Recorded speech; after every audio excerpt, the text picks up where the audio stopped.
Doctor Ramesh शीस रैना। महाराज जी राधे राधे। भगवान शिव कैसे दिखते हैं और भगवान कृष्ण शिव विष्णु राम कौन है? क्या प्रश्न है? भगवान शिव कैसे दिखते हैं पहला प्रश्न। दूसरा, भगवान सही माने में तो उत्तर है जैसे आप देखना चाहते हो वैसे दिख रहे हैं अब भी। शिव पुराण में लिखा हुआ है, भगवान शिव स्वयं कहते हैं कि मैं समस्त पुरुष रूप हूं और हे भगवती तुम समस्त स्त्री रूप हो, क्योंकि मेरा और तुम्हारा चिन्ह पूरी सृष्टि में, हम शिव पुराण के अंतर्गत कह रहे हैं, जितने भी पुरुष हैं सब शिव स्वरूप हैं और जितनी भी स्त्रियां हो सब नारी स्वरूप हैं। अब आप किस स्वरूप में महादेव जी को देखना चाहते हैं? सर्व रूप में या रुद्र रूप में या शांत रूप में? किस रूप में? जाती रही भावना जैसी प्रभु मूरत देखी। प्रभु कैसे? तुम्हारी भावना जैसी वैसे। किसी की भावना है कि प्रभु का रूप नहीं तो प्रभु अरूप रूप से अनुभव में आते हैं। किसी की भावना है प्रभु राम रूप तो राम रूप में। आज हमारी भावना कामी है तो कामिनी रूप में।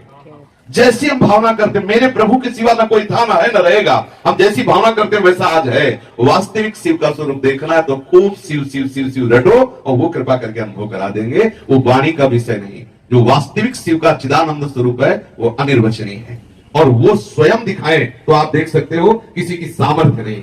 तो ही जाने के देहु जनाए, और जब जान जाओगे तो तुम में और उनमें अंतर नहीं रह जाएगा। समझ पा रहे? दूसरी बात क्या थी? माइक पहले उनको माइक दीजिए, कुछ बोलना चाहते हैं जी। प्रणाम महाराज जी। मेरा ये प्रश्न था कि जो परमात्मा है क्या वो साकार रूप में है कि निराकार रूप में? ये क्या है आप इसे बताओगे? साकार है? साकार है ये, इनको हम टच कर सकते हैं सभी, तो हाँ। साकार टेंजिबल है। ये है कौन? मानव। मानव आया कहां से?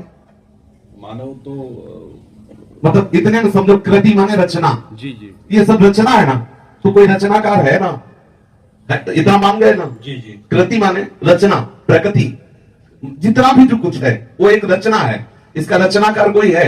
अब इसमें आश्चर्य की बात यह है कि जैसे कुम्हार मिट्टी के पात्रों की रचना करता है तो कुम्हार और होता है, चाक और होती है और मिट्टी का पात्र और होता है, लेकिन इसमें रचनाकार ही रचना बन करके आया हुआ है। वासना वासुदेवस्य वासितम भुवनत्रयम् सर्वभूत निवासोऽस्मि वासुदेव नमोस्तुते। इसीलिए शुद्ध बुद्धि की आवश्यकता है। वो निराकार है, वो साकार है, वो न निराकार है न साकार है, वो सत है, वो असत है, वो सत असत से परे है। इसीलिए वेद जिसे नेति नेति कहते हैं, महामहिमा में योगी मुनि जिनके लिए तरसते रहते हैं और वो कृपा करके बरसते रहते हैं। हम जैसी भावना करें वैसा ही हमें अनुभव में आएगा। ये यथामाम प्रपद्यन्ते तास्तथे भजाम्य हम, क्योंकि वही सर्वरूप है, उसके सिवा कुछ और है ही नहीं।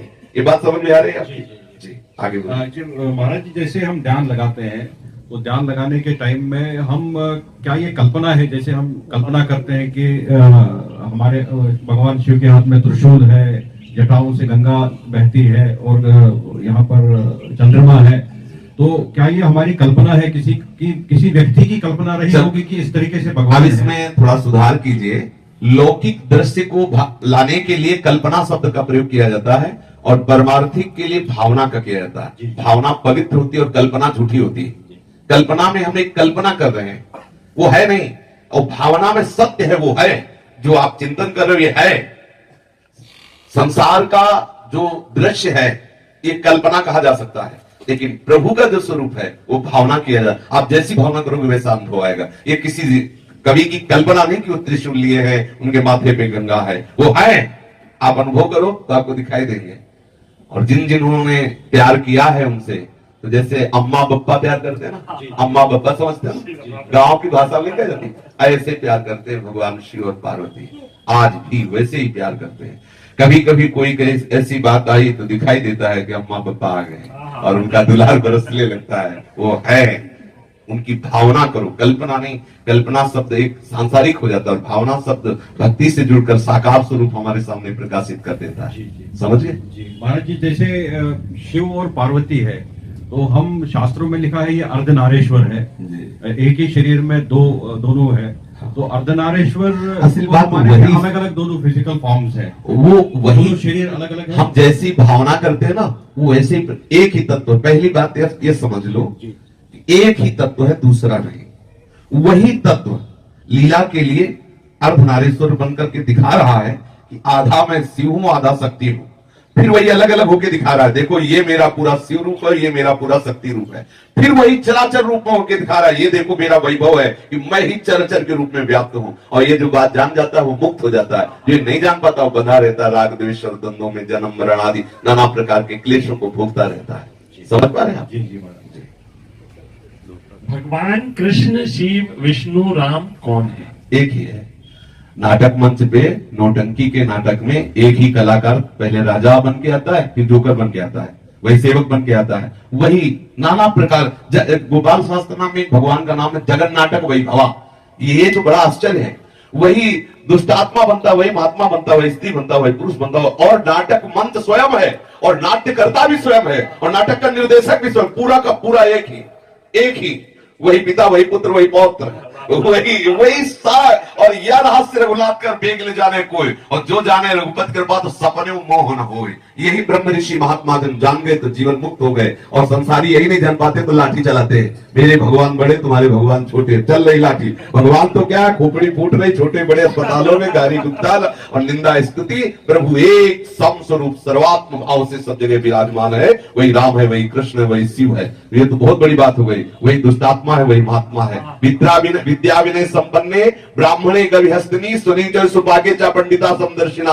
विद्या विनय संपन्न ब्राह्मण में, गाय में, हाथी में, कुत्ता में, चांडाल में एक ही श्री कृष्ण विराजमान, अर्थात एक ही श्री कृष्ण ये सब बना हुआ है। जो ऐसा जानता है वही पंडित है, वही शिव है, वही सौ है, वही राम है, वही कृष्ण है, वही सब कुछ है। अब कह दिया जाए वही सौ है तो कान खड़े होंगे, वही सौ है, और सौ से ही भगवान का अवतार हो रहा है। पृथु और अर्ची अवतार सौ से हो रहा है, वेन के मरे हुए शरीर से भगवान का अवतार हो रहा है, पृथु और अर्ची का।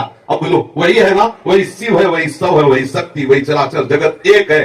जो एक समझ गया वो मुक्त हो गया, जो अनेक समझ गया वही भ्रमित हो गया, बस इतना अंतर है।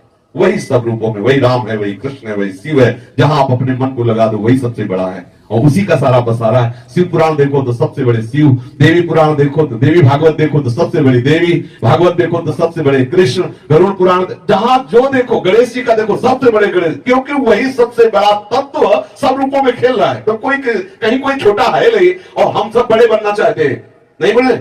जिस मार्ग में चले हम सबसे बड़े बने, क्यों? क्योंकि सबसे बड़े का है, इसलिए सब बड़े बनना चाहते हैं। क्योंकि ये लक्षण है, पिता का लक्षण पुत्र में आता है।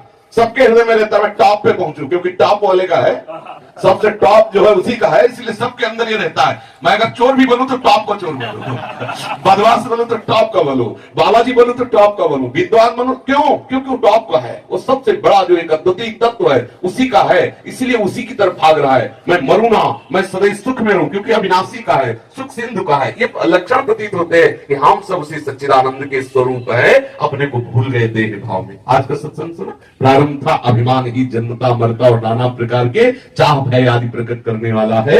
यदि देहाभिमान गलित हो जाए तो अभी हम जीवन मुक्त हैं, अभी हम परमानंद में हैं। समझ गए जी?